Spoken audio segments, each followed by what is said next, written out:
baga ayyaana masqalaa gubaatiin singee chorbaana mana hojii keessan keessatti argamneeti kana ayyaana kana irraan tana guyyaa kabajaa jirru.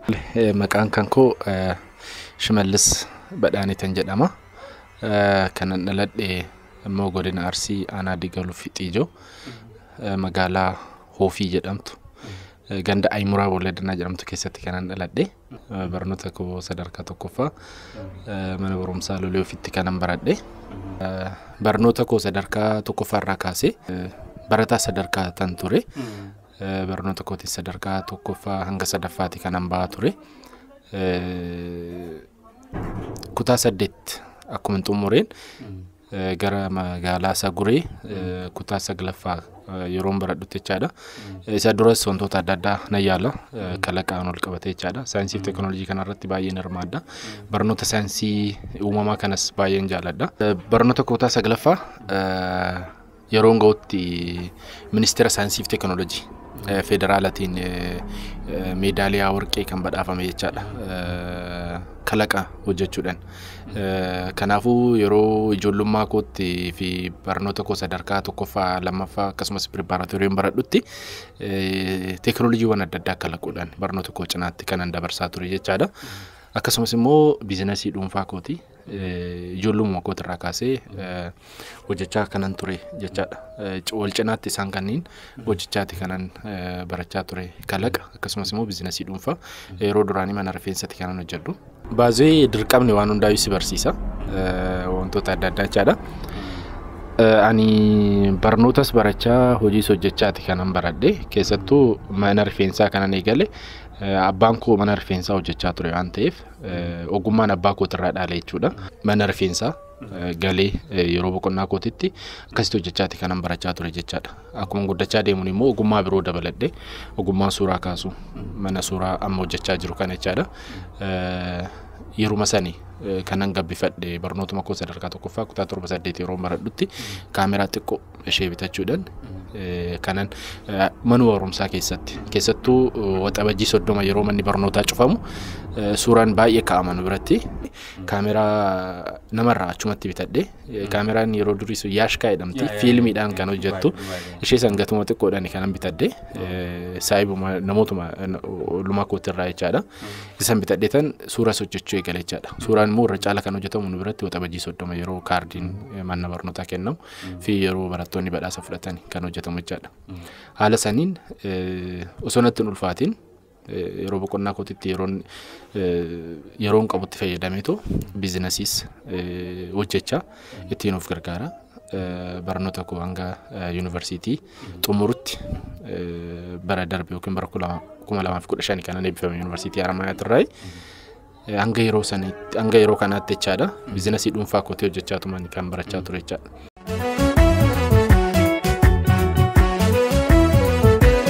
Sirriidha qormaan hin dhabamu akka carraattis immoo fayyadamuu yoo dandeessa ta'e gaariidha. Keessattuu muuxannoon ani qabu irra caalatti mana rifeensaatti ture. Gara yuunivarsiitii kanaa erga dhufeen booda nama bira hojjechuudha kanan murteessitoo ture jechaadha. Barnoota koo gaa tokkoffaa simisteera tokko jalqabaa qofa dirqama wantoonni yuunivarsiitiidhaaf jedhamus qabxii gaarii yoo fidnee ari'amtaa wantoota akkasiisuu waan tureefi dirqama qabxii koo hojjedheetoo yuunivarsiitii kana keessa turuu qaba qabxii gaarii qabaachuun qabda simisteera jalqabaa kana jedheetan simisteera jalqabaa qofa osoo waan akkan hojjetin kanan dabarsee jechaadha. Erga simisteera tokkoffaan dhumateen booda waanan hojjechuu qabu keessattuu ogummaa kootii mana rifeensaatti kanan barbaachaa ture jechaadha. Mana rifeensaa nama bira hojjechaatiin kan barachaa ture jechaadha. Yeroon kilaasiidhaa ba'utti si bira dhufeetan hojjedhee akkasitti waliigallee ogummaa waanan qabuuf akkasitti waliigallee yeroo boqonnaa qabutti dhaqee rifeensa hojjechaa yeroo immoo sa'aatii barnootaatti immoo barnoota koo barachaa ture jechaadha. Rifeensuma hojjechaatu uqubii jira ture. Uqubii seenee kaameraa xiqqoo fooyyee taate bitadheetoo akkasumatti yeroo guyyaan saarmooniiwwan adda addaa yoo kabajaan akkasitti suuraa hojjechaatu kanan ture jechaadha. Aluma keessatti isaaniif ijoolleedhaa soft copy'n kenna. Suuraan an kaasaa yeroo isaanii guyyaa adda addaa half life hin jira, color day hin jira, yeroo GC hin jira wantoota akkasiisanniin hojjechaatu kanan beekamtii keessa galee jechaadha. Yuunivarsiitii keessatti suuraa kanaan jaalatamummaa horachaa dhufe muuxannoo gaarii argachaa dhufe sanaan booda namoonni tokko suuraa erga ka'aniin booda iddootti fudhatan dhabaa turani anarraa jechaadha. Kanaafan gadi ba'eetoo immoo yeroo gaafraffaa baradhutti gadi ba'ee mana barbaadadhee kireeffadhee iddoon itti suuraa itti kaasu osoo hin taane iddoon itti suuraa kennu jedheetani kana ni galeef jecha na argatan iddoo akka ofiisiitti fayyadame jedheetani kanan kireeffadhe akkasuma hojjedhu immoo namoonni naannootti illee immoo suuraa barbaadaa turan hin jiru manni suuraa naannoo kana akkuma argitu haala kana keessa hin jiru yuunivarsiitii Haramayaa deemu magaalaa biroo deemu jechaadha. Kanaafan haala kanaan gaappiin jira waan ta'eef biizinasii kanaaf namoonni itti hojjechaa jira waan ta'eef haaluma salphaadhaan eegalee fudhatamummaas nan argadhe fudhatamummaa argadhe saniin immoo kun mana suuraa yoon footoogiraafii banee itti hojjechaa tan jira jechaadha. Ulfaataadha natti ulfaatee jira wantoota amma sadarkaa amma kanarra amma irra jiru kana ga'uudhaaf chaalenjiiwwan na mudatanii jiru yookiin immoo akkani bakka kana hin geenyeef baay'ee chaalenji na godhanii jiru jedheetoo kanan dubbadhu baay'een hin jiraatu sababni isaatis waan yaadu san galmaan ga'uudhaaf yookiin immoo waan san taasisuudhaaf waan an danda'u hundaayyuu nan godha waan ta'eef jechaadha waan an danda'u hundaan carraaqii guddaan taasisa.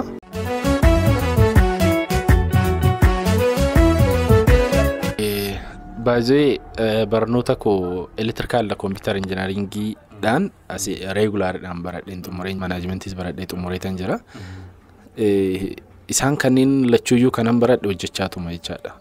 Teekinooloojiidhaan yuunivarsiitii Haramayaa keessatti hagaan hojjechuu qabu hojjedhee dheetoo yaadu. Hanga tokko hojjedheetan jira. Ittiinis beekamtiis argadheetiin jira. Garuu immoo hanganan yaadu sanaa miti.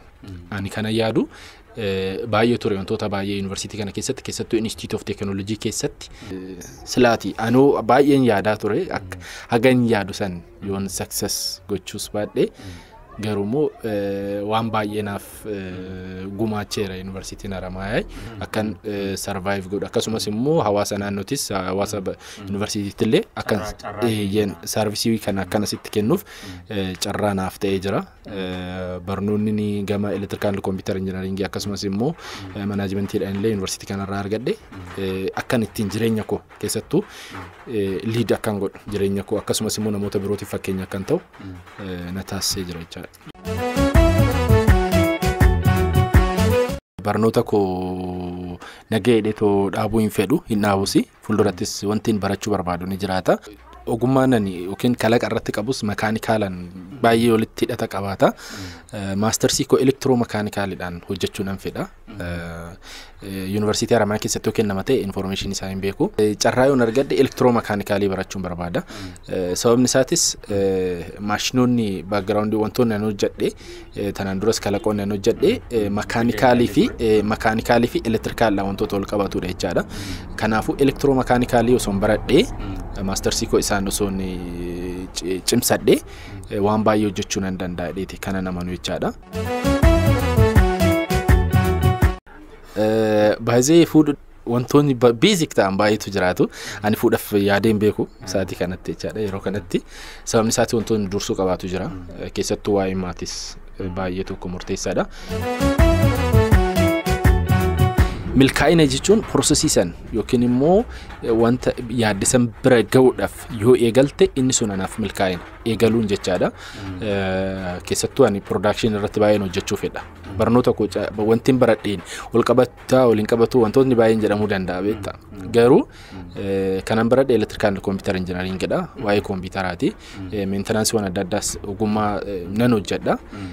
Irra caalatti garuu immoo gama productionitiin viidiyoo suuraa wantoota adda addaa kanarratti hojjechuu baay'een fedha. Kanaafuu milkaa'inni anaaf waan yaaddisan bira ga'uudhaaf tarkaanfii ati taasistu yookiin immoo eegaluu dheedheetani kanan amanu jechaadha. Hawaasa keessatti wantoonni si mudatan baay'eetu jiraata. Keessattuu ilaalcha irratti ilaalchi hawaasni yookiin namootni tokko tokko karaa yeroo deeman yoo si argan miirri isaan mul'isan miidhama qaamaa kootiin chaalenjiiwwan hedduu na mudachaa turan beekanii osoo hin taane osoo hin beekin wantoonni taasisan.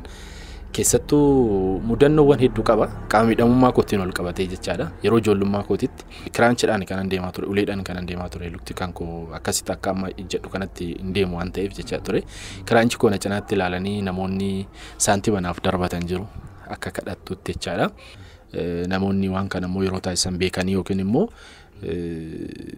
hubannoo qabaatanii osoo hin taane osoo hin beekin wantoonni taasisan jechaadha keessattuu ani hin danda'u jedhee to'e namaan daa'imummaa kootirraa kaasee waan ta'e yoo na gaafatan waan barbaadanis yoo na ajajan hin danda'u jedhee to'e namaan waan san yaaluun fedha karaa kallattii fedheenis haa ta'u waan fedheen garuu namoonni akkasitti hubatan lakki ati dhiisi kan hin dandeessu namoonni naan jedhan baay'eetu jiru.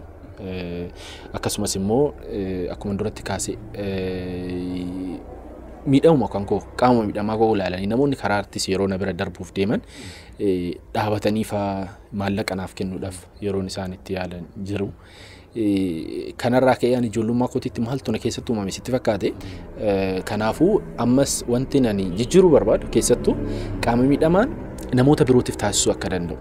Ofirra darbee jechaadha ofirra darbee ofan fakkeenya godheetu haasaa yeroo baay'ee keessattuu namoonni ilaalcha isaanii akka jijjiiraniif jechaadha tariitii amma sababa miidhama kootiif kaachuu baachuu hin danda'a fiiguu baachuu hin danda'a garuu immoo suutas deemee iddoo yaade san ga'uu nan danda'a jechaadha jedheetani kana namanu kanaafuu namoonni fakkeenyaaf ati waan dandeessu sumatu beeka anis waan hin danda'u anumatu beeka garuu immoo miidhama qaamaa nama sana yookiin immoo nama tokko ilaalanii inni kana gochuu hin danda'u inni immoo kana gochuu ni danda'a kanaafuu kana gochuu hin danda'u jedhanii ignore gochuurraa waan danda'u isaayyuu beeka innumtuyyuu beeka waan ta'eef qaama miidhamaa soo ta'e dursa waan itti dhaga'amu yookiin immoo waan san danda'a moo hin danda'u isa nama san dhaggeeffachuun baay'ee murteessaa jedheetan kan amana.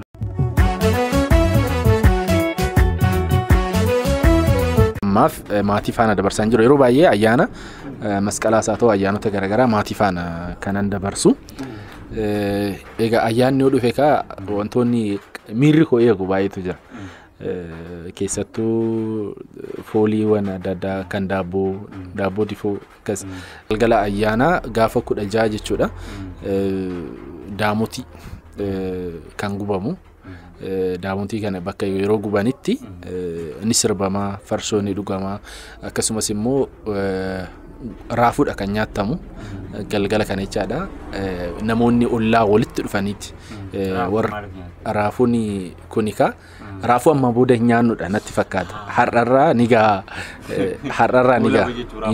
itti goola bo'e birraanis bari'aa jira waan ta'eef hawwiidha. Asitti akka maatii san ta'uu hin danda'u hojiidhaani anamma ayyaana ma akkamittan akkanitti qophaa'ee stuudiyoo koo bareechee masqala fakkeechee namoonni adda addaa ni dhufu waan ta'eef jechaadha abaaboo masqalaa wantoota birbiroo kan barbaadu jechaadha namoonni barbaadasaniin guutee stuudiyoo koo bareechee sirboota ayyaanaa kan masqalaa of affeeree namoota jechaadha fayyadamee namoota suuraa kaasuudhaan kanan dabarsu jedheetanii suuraa babbareeda hojiidhaan kanan dabarsu jechaadha. Waan ittiin milkaa'uuf yaadan san bira ga'uudhaaf osoo hin tuffatin waan kamuyyuu jechaadha osoo irraa hin deebi'in waan gochuu qaban waan itti amanan san kaayyoo isaanii saniif cichanii itti cichoominaan hojjechuu qabun jedha. Ayyaana wal qabatee immoo keessattuu hiriyoota koo faana wantoonni taasisnu tokko jira garee numaan saguree kan jedhamu tokko jira wantoota baay'ee hojjechaa turre yeroo ayyaanaas yeroo manni barnootaa banamutti ijoollee harka qalleeyyiidhaaf wantoota adda addaa taasisaa turre jechaadha keessattuu dargaggoonni immoo maatiiwwan namoota qabeenya qaban namoota farqaa qaban amansiisuudhaaf ni danda'u jedheetan amana. Yeroo kanatti nuti namoota harka qalleeyyii ta'an guyyaa ayyaana akkuma nama kaawwanii akka dabarsaniif jechaadha namoota irraa maallaqa walitti qabuudhaan qabeenya isaanii wantoota adda addaa namoota kaasuudhaan namoonni harka qalleeyyii ta'an namoonni karaarra jiraatan akkasumas immoo of harkaa waan qabne qaaman miidhamoo ta'an dadhaboo ta'an namoonni gurguddoon jechaadha akka ayyaana kana haala gaariidhaan kabajaniif kennaawwan adda addaa kennaaf turre jechaadha wantoota adda addaa bitnee fi ayyaana kana namoota irraa walitti qabneef jechaadha. Kanaafuu dargaggoonni yeroo ayyaana kan haala kanaan osoo dabarsanii sammuu isaaniitiifis akkasumas immoo hawaasarraayis namoota kennaniif sanarraayis eebba argatu waan ta'eef haala kanaan osoo dabarsanii kan jedhu dhaamsa qaba. Hiriyoonni ani filadhu hiriyaa koo ta'ee taanan akka obboleessa isaa hangafa yookiin obboleessa isaa quxisuudha jedhameeti kan naannoo hidhachaadha kan yaadamu. Kanaafuu keessattuu ani akkan of ta'uuf homaayyuu akkan hin shakkine akkan hin sodaanneef hiriyoonni kan koo baay'ee tokko humni isaan na keessatti uuman wanti isaan naaf taasisan jireenya koo guyyaa guyyaa keessatti Shimallisii nan danda'e akka ofitti amanuuf gahee guddaa hiriyoota taphatanidha jechaadha. Kanaafuu maqaa isaanii waamee fixuu hin danda'u. Keessattuu yeroon kutaa 9 akkas baradhutti walitti dhufeenya namoota faana qabu baay'ee limitii ture. Hiriyaan kutaa 11 booda ijoolleen itti dhiyaadhe tiimii jira. Tiimii ijoollee 4 Firaa'ol Abdurqaadir Roobeel Lammeessaa Kumarraa akkasumas immoo ijoolleen biroo jiru jechaadha. Isaan kunniin an konfidensii akkan horadhu natti uumanii jechuun konfidensii addaa. Yomtuu gaafa hiriyaa kee gaarii yoo godhe atis gaarii taata. Wantoota baay'eedhaan galateeffachuunis yookiin waa'ee isaa dubbachuunis waa'ee isaa isa xiqqeessuu kan natti fakkaatu. Hiriyoota hiriyaa baay'een jaaladhu. Obboleessa koo jechuun danda'ama. Gosaa Kabbadaa jedhama. Daa'imummaa keenyatti gidiraas baay'ee wajjin arginee jirra. Wantoota adda addaatis still jechuun akka ana jechuun isa jechuudha. Wantoota isa jechuun ana jechuudha. Ijoollummaa keenyarraa kaasnee wantoota fiilingii akkasitti kan nutti dhaga'amu, miira akkasitti kan nutti dhaga'amu. Kanaafuu ani hiriyoota akkasii qabaachuu kootti ani har'a akkana Shimallisii ta'eetoo hojii utubaa naa ta'anii jiru. Akkan har'a iddoo kanatti argamu akkan of danda'eetoo namoota birootiifis immoo fakkeenya ta'u akkan ta'u har'a akkan akkasitti argamuuf ijoollee baay'ee gatii naaf baasanidha dheetanii kana namaan. Namoonni ittiin bagatti isin ga'e jechuun ni barbaadu. Akkuma waliigalaatti uummata biyya koo marti keessanuyyuu baga guyyaa kana yookiin immoo ayyaana masqalaa geessan jechuun barbaada. Itti aansuudhaan maatiiwwan kan koo keessattuu immoo waan baay'ee kanarraa qaban kan na guddisan maatiiwwan kan koo jiraattota hawaasa magaalaa Hoofii fi naannoo ishee hiriyoottan kan koo akkasumas immoo hawaasa keessattuu immoo akka ilma isaaniitti still akkan kunuunsaa jira wantoota baay'ee kanarraa argachaa jiru hawaasa yuunivarsiitii Haramayaatti kan argaman jechaadha. Baga ayyaana masqalaa geessan hundumti keenya iyyuu baga geenye jechuun barbaada. Baay'ee sirban baay'ee jaaladhu jira. Garuu sirba baay'ee hin danda'ani. Ayyaanaan wal qabatee sirbin isaan affeeruu barbaadu. Ayyaana baga geessanii kan jedhu weellisaa Sisaay Dhaabaa sirba ayyaanaa tokko qaba. Sirba san affeera.